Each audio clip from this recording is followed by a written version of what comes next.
ang pagpili ni Hesus sa atong dinis atong ebanghelyo, nipili siya og 12 ka mga apostoles. Kining iyang pagpili og 12, wa siya mo pili og 7, wa siya mo pili og 10, wa siya mo pili og 15. Intentional gyud kaayo ning iyang gibuhat.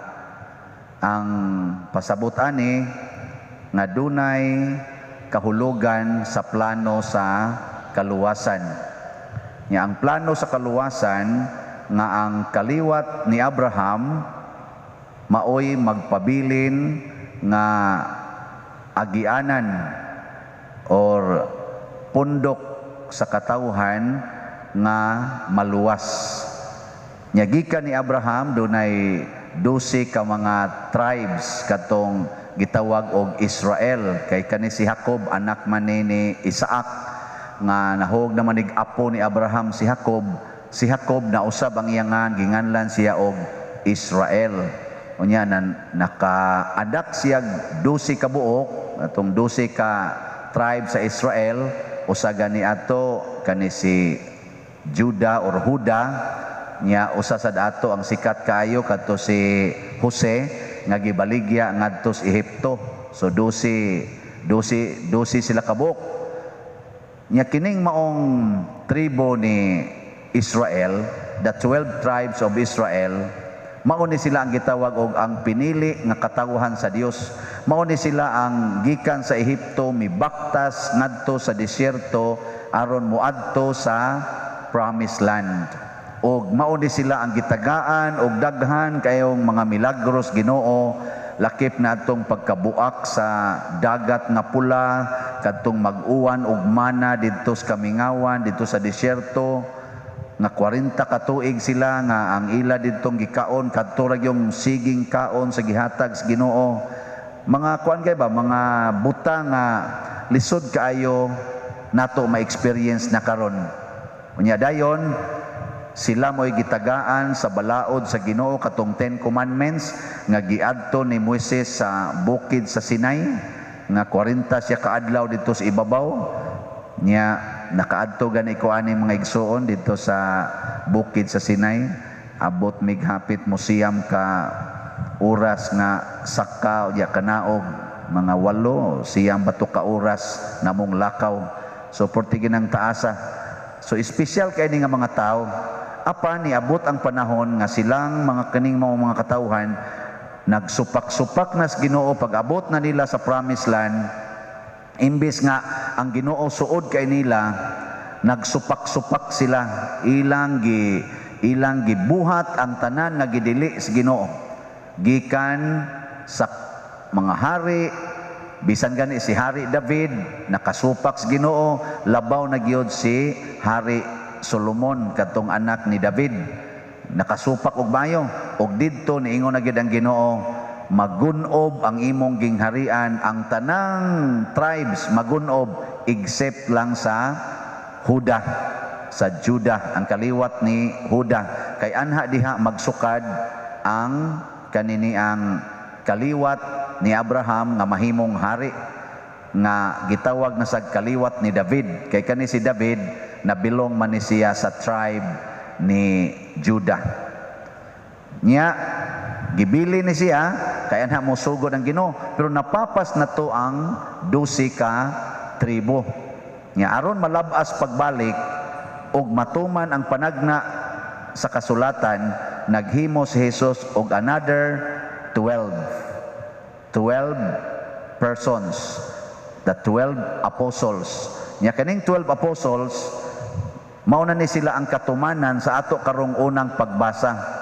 Kaning gidescribe dinhi sa Hebreo nga iyang gihisgutan dinhi nga kana ganing ang daan nga kasulatan, ang daan nga kasabutan giwagtang na nya dunay bag-ong kasabutan. Nadunot na tong daan. Ang bag-o mao kini nga ang balaod sa Ginoo anhinas kasing-kasing sa tao. Dili na katong bato nga suwatan, anhinas atong kasing-kasing.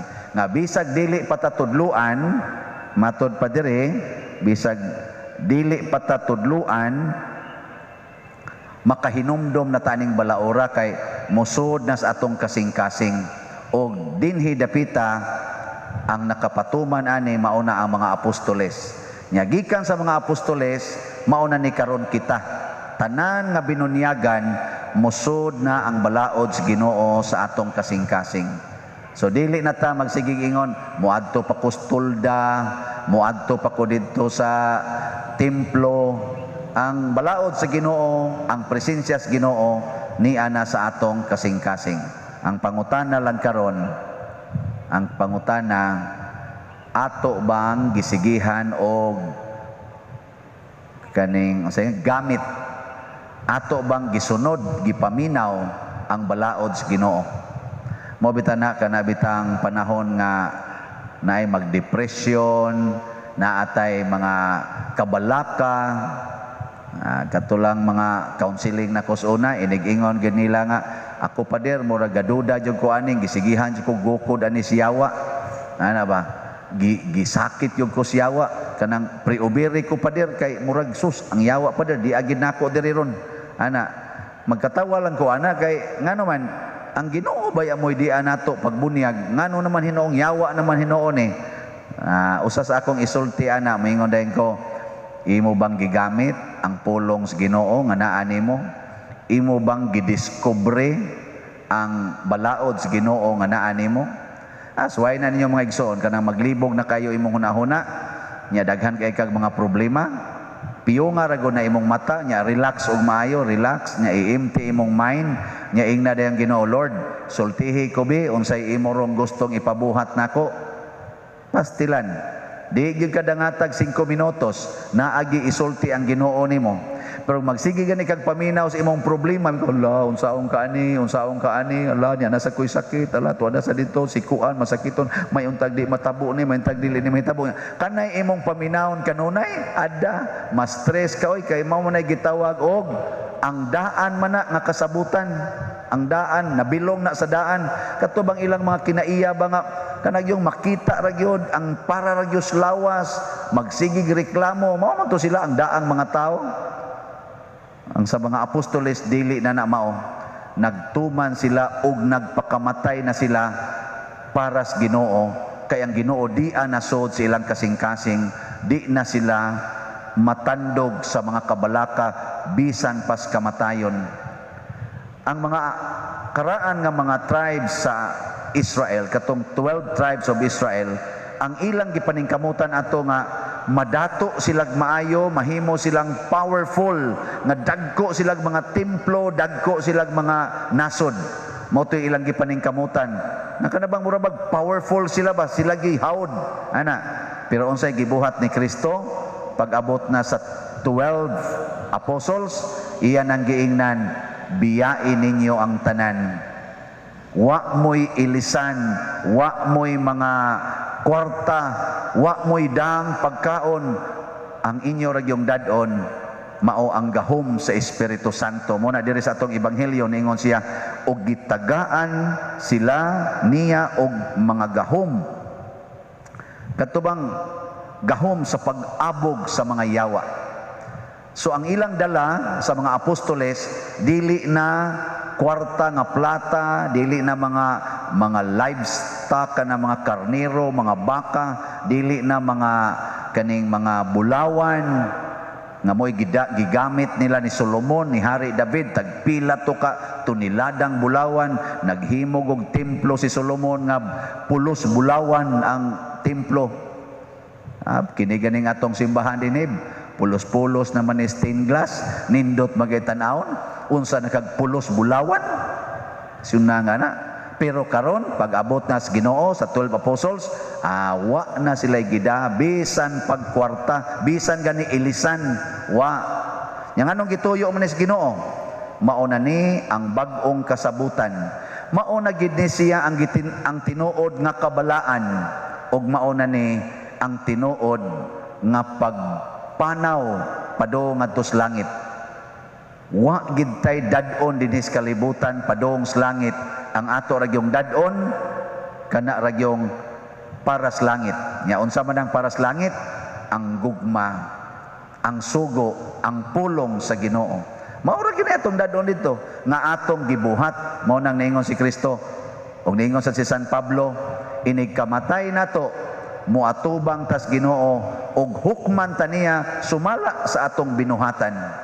Dili sumala sa atong kalampusan o kaha sa mga kwarta, sa mga balay, o ako pare sa kulikta ba kaha, or sa kanibakang simbahan nga akong natukod. Dili na mao'y hukman sa Ginoo nako. Ang iyang tanaw ng akong kasing-kasing unsa may akong gibuhat. Nagsigi ba kog sunod sa balaod sa Ginoo sud sa akong kasing-kasing, o nagsigi ba kog sunod sa akong tawhanon nga mga balaod? Naagi ng kalami, kanang comfort, pleasure, power, wealth. Ug mao gani akong gisunod, adto ko matipon sa mga sinalikway nga mga katawhan nga gipanghimaraot sa Ginoo. Kadto bang mga taong wa mosunod niya. So hinaot unta nga masinati nato ang balaod sa Ginoo. Ingkaw niya pa daghan man kay kugsa. Unsa man maimpierno na ko ani, dili buhi pa man ka karon, sugdi na karon.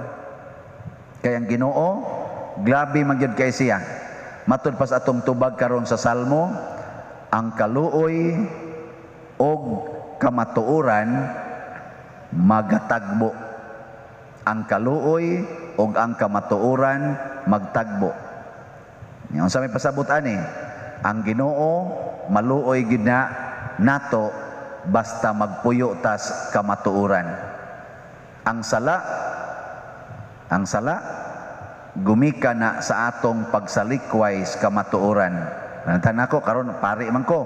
Unsa may kamatuoran sa kong pagkapari? Nga di ko magminyo, di ko mo tigom og kwarta, kay poverty, chastity, nya di ko mo supak-supak sa obispo, kay obedience. Mao man yang kamatuoran sa kong pagkapari. O niyag ako ning supakon, imbis poverty, magdato na kog maayo. Awa na, di na mutagbo ang kaluoy sa Ginoo. So di na ko kaluyan sa Ginoo, kay wa na mo ko magpuyo sa kamatuoran. Nya, human, imbis chastity, love, tira, balag kokok, basta langgam. Patay ko na. Di na mo kamatuoran. Imbis nga poverty, sama sa mga apostoles, magdato ko sama ni Solomon.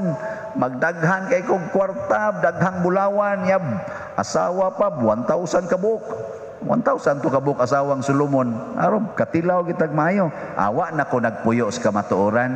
Mausa na, sama sa ninyo mga minyo. Unsa may kamatuoran, asawa man ka. Sikag yaw-yaw. Ay, magpuyo na day ko sa kamatuoran. Mapapas din tong imong sa, kay mutagbo man dayon ang kaluoy. Uy, bana, sige magsugal, sige inom. Nya, mangabit pag yung panagsa. Uy, luoyan ako ani Lord. Mana ka, makaamgo ka. Ikaamgo nimo, magpuyo na ko sa kamatuoran, sugod karon. Awa na, mutagbo dayon ang kaluoy sa Ginoo. Mupapas na to sa imong mga sala. Mao na ang kaluoy og ang kamatuoran magtagbo, maghagkanay sila. Pero mo lagi na, puyi ang kamatuoran aron masinati nato ang kaluoy sa Ginoo.